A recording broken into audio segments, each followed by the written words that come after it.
ইতিমধ্যে আপনারা শুনেছেন যে বাংলাদেশ জামায়াত ইসলামীর সাথে গণ অধিকার পরিষদের একটি প্রতিনিধি দল আমরা দেশের চলমান পরিস্থিতি নিয়ে আলোচনা করেছি এবং স্বাভাবিকভাবেই এখন সকলের কনসার্ন যে রাষ্ট্র সংস্কারের বিষয়টি এবং জুলাই সনদ ঘোষণার বিষয়টি পিআর হবে নাকি বিদ্যমান সিস্টেমে হবে ট্র্যাডিশনাল।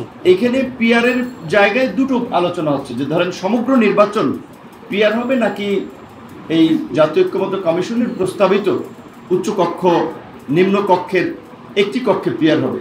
সুতরাং এই বিষয়ে সুরাহা হওয়ার আগে নির্বাচন কমিশন এই বিষয়ে মন্তব্য করা থেকে বিরত থাকাটাই সমীচীন হবে, কারণ তিনি এ ধরনের মন্তব্য করলে তার প্রতি মানুষের অনাস্থা তৈরি হতে পারে।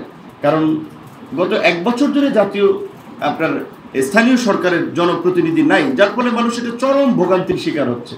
এবং আপনারা লক্ষ্য করছেন যে সরকারের উন্নয়ন কর্মকাণ্ড মানুষের সামনে যেভাবে দৃশ্যমান হওয়া দরকার, নির্বাচিত প্রতিনিধি না থাকার ফলে সেটিও হচ্ছে না।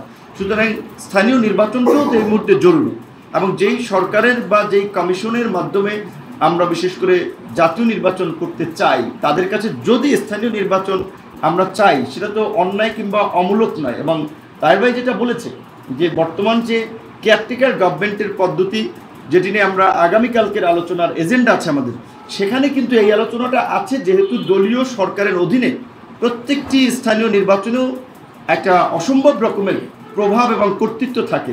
সরকার গঠনের পর প্রশাসন কার্যত তার নিয়ন্ত্রণে চলে।